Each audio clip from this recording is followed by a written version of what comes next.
Quem enfrenta o trânsito todos os dias sabe que não é fácil. Muitas vezes é preciso dirigir para nós mesmos e para os outros. Todo cuidado é pouco para evitar acidentes e infrações. E o motorista que não respeita a legislação e acumula multas pode ter a Carteira Nacional de Habilitação suspensa.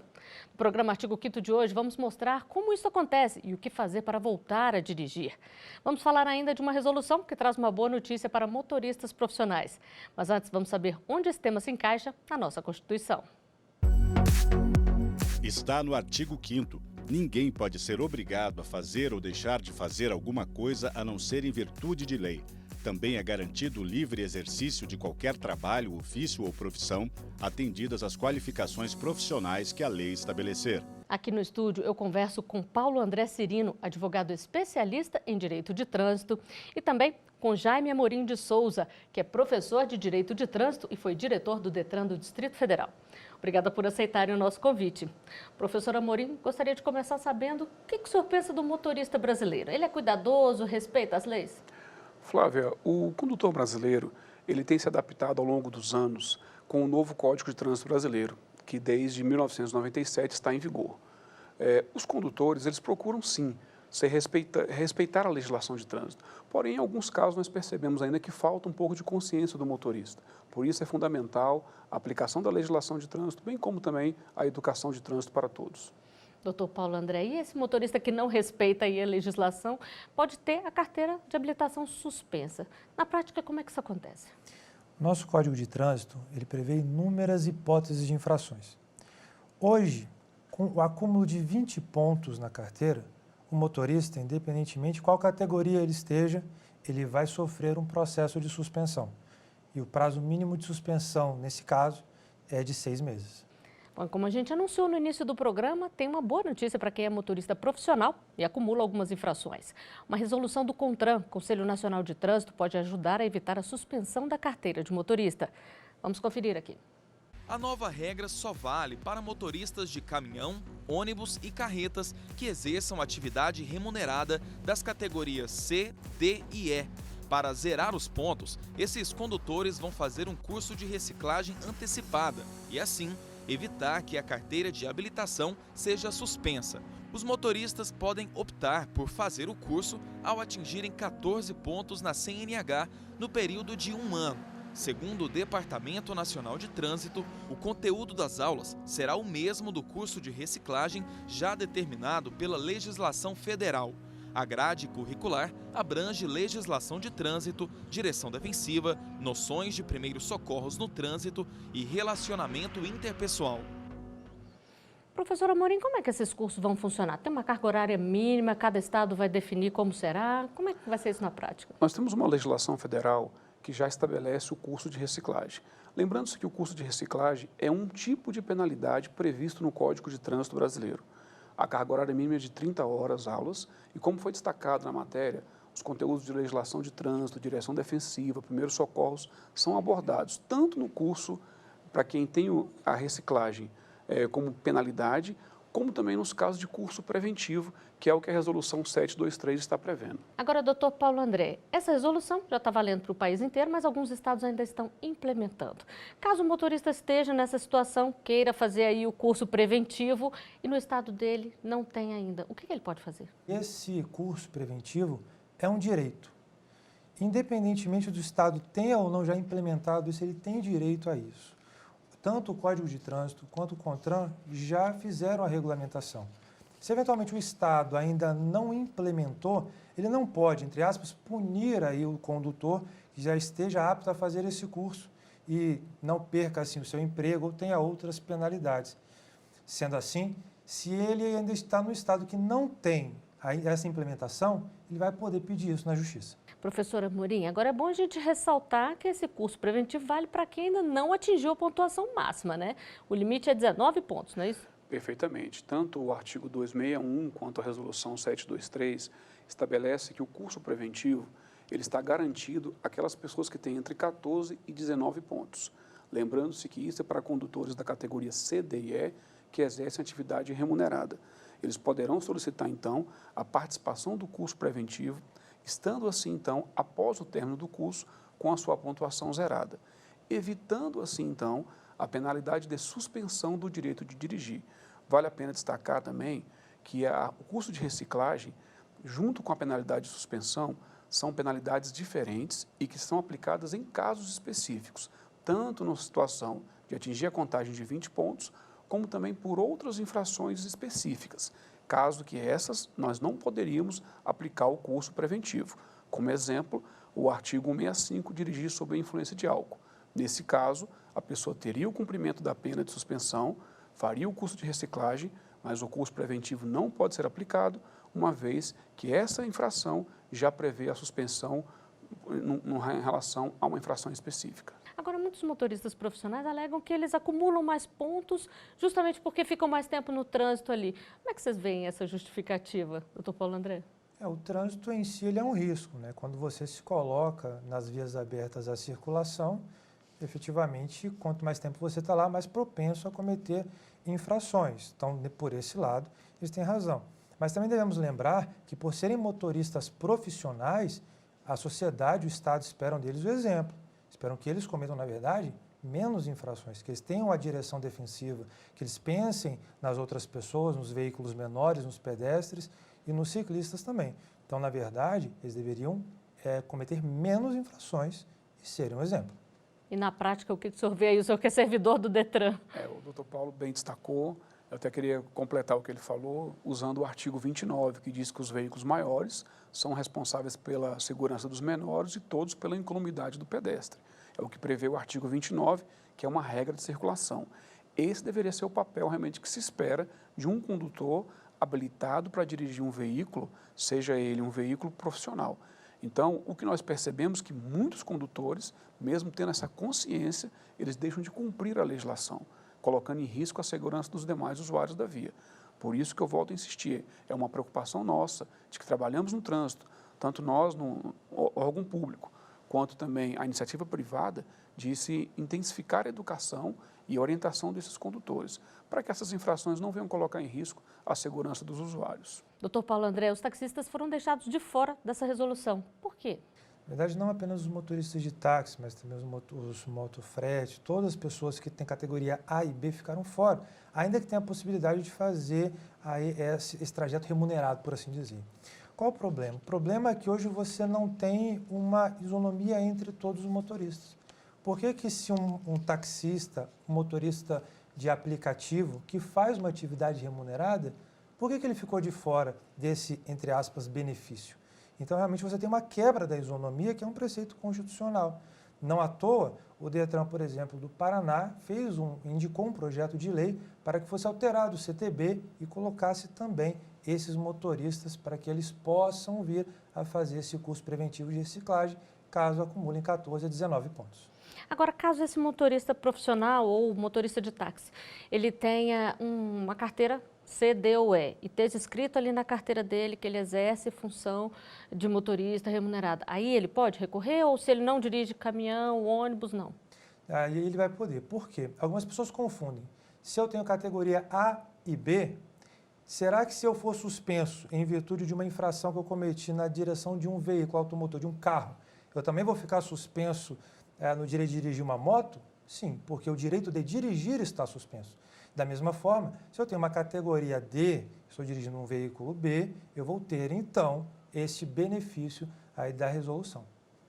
Bom, e nós recebemos alguns vídeos com perguntas sobre este tema. Vamos conferir o primeiro deles. Pode mostrar aqui. Meu nome é Jefferson Gomes e sou do Rio de Janeiro. Gostaria de saber o seguinte: depois que o motorista profissional termina o curso de reciclagem, o que acontece? Doutor Paulo André, qual é o procedimento? Os pontos são zerados automaticamente? Ele tem que fazer alguma outra coisa? Como é que funciona? Na verdade, o que a lei quis com isso? Ela quis que quando ele terminasse de fazer o curso, automaticamente os pontos fossem zerados. E aí ele não tivesse essa dor de cabeça. Mas nós temos um problema que o legislador não pensou. Para eu requerer, como motorista profissional, o direito a esse curso preventivo, basta que tenha o auto de infração gerado. Ou seja, se a pessoa foi flagrada conduzindo um veículo ali, uma infração, ela não foi notificada, não teve processo, não teve defesa, mas já tem um registro ali. Então, ela vai poder, quando acumular tudo aquilo, fazer o pedido. Aí você veja, ela pode estar fazendo o curso de reciclagem enquanto ela está fazendo o recurso da multa de trânsito. E aí fica o problema. Se aquela multa for deferida, se aquele recurso for deferido, ele, em tese, não precisaria ter feito o curso de reciclagem.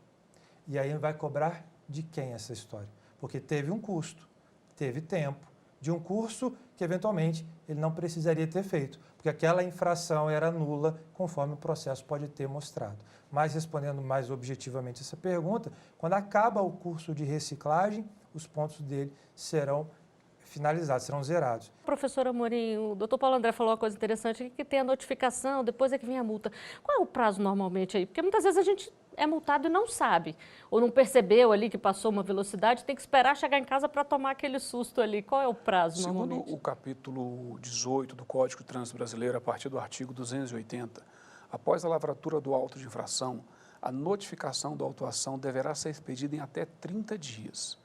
É o que diz o artigo. A expedida notificação da autuação, o que seria a notificação da autuação?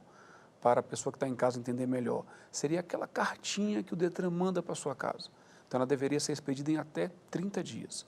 Daquela notificação da autuação, aí a autoridade de trânsito concede um prazo para que a pessoa possa se defender. É a chamada defesa prévia ou defesa da autuação, para daí sim ser aplicada a penalidade, como o doutor bem estabeleceu. Então, o prazo da autuação, da lavratura do auto de infração, para a expedição da notificação da autuação, a partir do artigo 280, diz que será de 30 dias. Agora, só para a gente encerrar essa discussão aqui do primeiro bloco sobre essa resolução do curso preventivo. Ele acabou o curso, basta ele ter cumprido a carga horária ou ele tem uma prova ao final também? Esse curso preventivo, ainda está, como o doutor André falou, ele não está destacado ainda como um rol na rol das penalidades. Então, pelo que diz a resolução, a interpretação que nós temos que basta ele fazer o curso preventivo. A exigência da prova, até então, só está no curso de reciclagem como penalidade, para aqueles que têm já a aplicação da penalidade e perderam o direito de dirigir. Como o curso preventivo é apenas um benefício, a lei ainda não falou a respeito de prova. Bom, nós vamos continuar essa discussão do segundo bloco. Antes, a gente faz um rápido intervalo. Já já estaremos de volta com mais artigo 5º para você.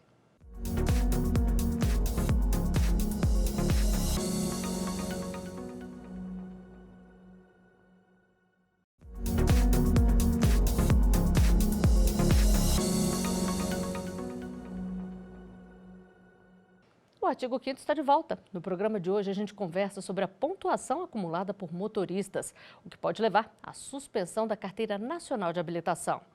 Aqui no estúdio, eu recebo Jaime Amorim de Souza, que é professor de Direito de Trânsito e foi diretor do Detran no Distrito Federal, e também Paulo André Cirino, advogado especialista em Direito de Trânsito. E nós vamos a mais um vídeo enviado para a nossa produção. Pode mostrar aqui. Meu nome é Juliana Larissa Oliveira, eu moro em Caxias do Sul, Rio Grande do Sul, e eu gostaria de saber se o motorista pode recorrer ao curso de reciclagem para zerar a pontuação mais de uma vez. Professora Amorim, como é que funciona? Ele pode solicitar o curso preventivo após o término de somente depois de 12 meses. Então, o tempo mínimo para que uma nova solicitação do curso preventivo para os condutores naquelas condições, categoria C, D e E, que exerçam atividade remunerada, só pode ocorrer após 12 meses. E nós vamos conferir mais uma dúvida de um telespectador. Pode mostrar aqui. Meu nome é Bruno Meirelles, eu falo da cidade de Belo Horizonte, Minas Gerais. Eu gostaria de saber se, enquanto motorista profissional está fazendo curso de reciclagem, se ele pode continuar dirigindo. Doutor Paulo André, como ele não teve a carteira suspensa ainda, ele pode dirigir normalmente? Sim, como eu disse, temos que fazer a distinção entre o curso de reciclagem e penalidade e o curso de reciclagem como uma medida que ele mesmo vai determinar na vida dele para que ele possa continuar dirigindo. Então, como não é uma penalidade, durante o período do curso, já que ele não completou nem os 20 pontos, ele pode sim continuar dirigindo. O que ele não pode acontecer de forma alguma é, uma vez ele punido, suspenso, antes de acabar o curso de reciclagem que advém da suspensão, aí ele não pode dirigir. Pois é, se a pessoa foi punida ali, teve a carteira de habilitação apreendida, suspensa, o que ela deve fazer para poder voltar a dirigir dentro da lei? tem que verificar quanto tempo que ela vai ficar suspensa, porque isso vai variar de acordo com cada situação. E durante esse período da suspensão, ela vai poder também, vai ter que fazer o curso de reciclagem. Esse sim como penalidade. Como bem destacou o professor, ela vai ter, nesse caso, que depois fazer a prova. E se ela for aprovada na prova, ela vai poder, junto ao Detran, pegar novamente a sua CNH para ir dirigir. Na prática, professor Amorim, como é que isso acontece? A pessoa acumula pontuação ali, o Detran envia uma carta para ela, ou se a pessoa é parada e já está com aquela pontuação, o Detran já recolhe a carteira, como é que isso acontece? Nós temos como penalidades previstas no Código de Trânsito Brasileiro, além da multa, advertência, a suspensão também é uma penalidade. Quando ela é aplicada, o infrator ele é informado disso e ele tem inclusive um prazo para que ele venha entregar a carteira junto ao Detran. Após entregar a carteira e realizar o curso de reciclagem e cumprir o prazo, como foi destacado pelo Dr. Paulo, aí sim que ele pode voltar a dirigir.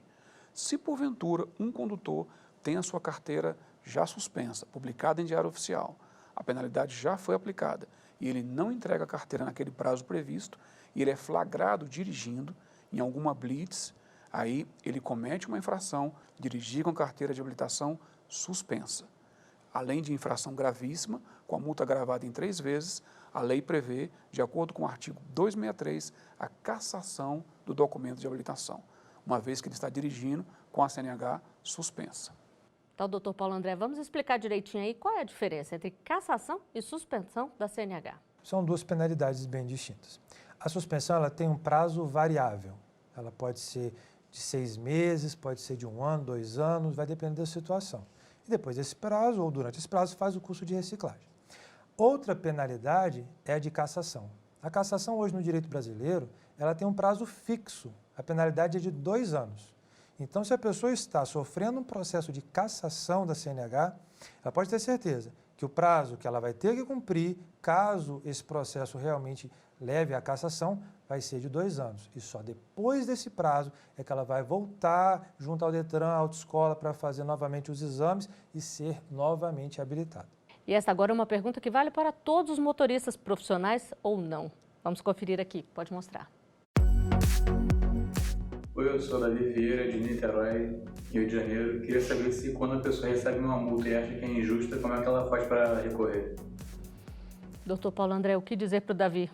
Nós temos hoje nos órgãos de trânsito 3 instâncias, pelo menos, para que a pessoa possa se defender. Quando ela é flagrada cometendo uma infração, ela vai receber uma notificação na casa dela, que muitos acham que é a multa, mas não é. Ela vai pegar aquela notificação e em cima vai estar escrito notificação de autuação. Essa notificação de autuação dá direito à primeira defesa. Vai ter para onde que ela vai mandar, qual é o prazo, quais são os documentos, ela pode ser representada por um advogado ou não, ela vai fazer essa defesa. Quando ela faz a defesa, vai ser julgado pela autoridade de trânsito. Se a autoridade de trânsito entender, olha, peguei a sua defesa, mas eu entendo que você não tem razão, o auto de infração está certo. Nesse momento, a autoridade vai enviar uma outra notificação para a casa do condutor, ou melhor, do proprietário, que é chamada de notificação de penalidade. Aí ele vai ter direito a um recurso. Então, já é a segunda defesa, lato sensu. Vai ter o recurso à JARI, a Junta Administrativa de Recursos de Infrações de Trânsito. E aí ela vai ser julgada por um colegiado. Caso seja negado provimento novamente, ele vai receber uma terceira notificação para apresentar um segundo recurso, que é uma terceira defesa lato sensu, que agora vai depender do caso. Pode ser para o CETRAN, pode ser para o CONTRAN ou pode ser para um colegiado. Então, é possível sim fazer a defesa, é legítimo, os órgãos de trânsito estão cada vez mais se especializando e treinando os seus julgadores para um julgamento justo. O que falta muitas vezes ao cidadão é ter conhecimento da matéria, ter conhecimento da legislação para saber como recorrer e o que alegar. E acontece muito, professor Burim, de ter uma multa ali, ou a placa estava errada, ou o carro clonado, ou normalmente as multas são emitidas aí com razão? Existem alguns casos, sim, que há um erro até por parte do agente, isso pode vir a ocorrer. Por isso que há a possibilidade do recurso. Então, a legislação brasileira prevê o recurso exatamente em razão desses possíveis erros. Como o doutor destacou bem, o que o usuário deve conhecer é conhecer a legislação e saber de que maneira recorrer, para que ele possa fazer um recurso, se realmente ele entender que a aplicação da penalidade foi injusta, de que maneira e como recorrer. Eu sempre costumo dizer que tem um artigo no Código, é o artigo 89, que ele dá um destaque, ele dá até um norte para um recurso. que as penalidades não serão aplicadas se a sinalização de trânsito for insuficiente ou incorreta. Então, seria um exemplo. Estacionei num local, não tinha placa de proibido de estacionar e fui autuado naquele local. Então, eu posso ir até o local, posso fotografar o local e questionar o órgão de trânsito que não havia sinalização. Já que não havia sinalização, então parte do pressuposto que o local não era proibido de estacionamento. Então, esse seria um exemplo. Para isso é importante o usuário conhecer as regras de circulação que estão previstas no capítulo 3, conhecer a sinalização de trânsito, que está no anexo 2 do Código de Trânsito Brasileiro, para que ele possa cumprir a legislação. Professora Amorim, tem uma diferença aí entre o condutor e o proprietário do veículo, né? Se o proprietário recebe uma multa e não era ele que estava dirigindo no momento, o que ele deve fazer? A penalidade por infração de trânsito pode ser aplicada ao condutor ou ao proprietário. O condutor é responsável pelas infrações de erros cometidos na direção veicular e o proprietário em razão do registro e licenciamento do veículo. Então, digamos que eu sou o proprietário do veículo, recebi uma notificação na minha residência, mas não foi eu que cometi a infração, então eu tenho aquele prazo previsto na notificação de autuação para identificar o infrator. Caso eu não identifique, eu passo a ser o responsável pela infração. É o que estabelece a lei.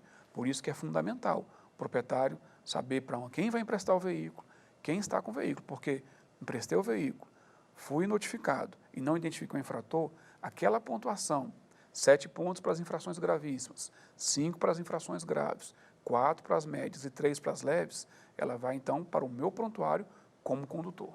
E você, acha válida essa iniciativa que pode ajudar os motoristas profissionais a não terem a CNH suspensa?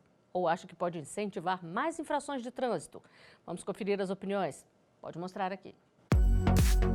A educação sempre prevalece, né? É sempre melhor do que a punição. A partir da lei colocada, é que você tenha consciência do que é proibido, do que não é proibido, me parece que é uma abertura aí de facilidade para que você infrinja e amanhã eu faço um curso de reciclagem e estou perdoado disso. Eu acho que é um incentivo para os motoristas melhorarem no trânsito. O brasileiro ele já tem essa mentalidade, né? De receber o perdão e depois fazer de novo. Eu penso assim. Eu acredito que a educação tem que vir antes de tirar a habilitação e não fazer com que a reciclagem zere a pontuação. Eu noto que você ficar cobrando as pessoas e elas... Você precisa dar um jeitinho. Quem tem dinheiro para pagar acaba não aprendendo nada, acaba continuando cometendo as mesmas infrações. Reciclar é uma punição, eu acho, bem mais justa, porque tempo é dinheiro também. E para vocês, essa iniciativa, ela é educativa ou ela pode acabar incentivando maus motoristas a se aproveitarem? Professora Amorim. Quando se dá uma nova oportunidade e se faz um curso preventivo, a intenção do curso é que a pessoa preventivamente ela renove os seus conhecimentos para que ela não venha cometer aquela infração que gerou aquela pontuação. Eu vejo a lei dessa forma. E como eu já tinha destacado anteriormente, a questão da educação de trânsito ela é fundamental. Até porque a morte no trânsito é a pior que existe. É a pessoa que sai de casa para o seu trabalho, sai de casa para a faculdade e não volta. E muitas dessas mortes poderiam ser evitadas se o condutor tivesse o conhecimento. Por isso que eu insisto, educação para o trânsito é fundamental. E na visão do senhor, doutor Paulo André? Essa legislação, ela é importante. Quando você destaca a questão da educação, da segunda chance, ela é muito importante. Mas tem um fator nessa equação que muitas pessoas às vezes esquecem. Quem está fazendo, quem está ministrando esses cursos? Quem são os instrutores? Onde os órgãos públicos que deveriam fazer a fiscalização da qualidade dessa educação, será que eles estão fazendo? Ou será que o curso preventivo de reciclagem está sendo encarado como se fosse uma prisão? Vai lá, fica 30 horas e depois você sai reabilitado? Creio que não.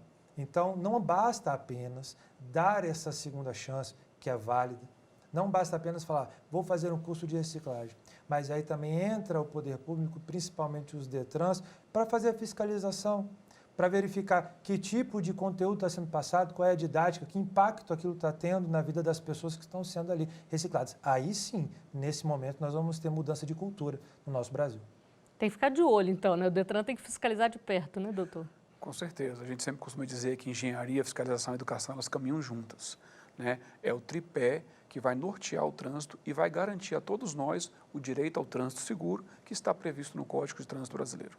Só para a gente encerrar aqui, uma informação importante, Dr. Paulo André, esse curso é pago pelo motorista, né? Sim, vai ser pago pelo motorista, vai ter que pagar a taxa, vai verificar em cada estado qual tem sido a regra. Então, isso vai ter valores diferenciados e tem que verificar na sua cidade, no seu estado, como é que está sendo feito. Bom, agradeço muito a presença de vocês aqui e todos os esclarecimentos.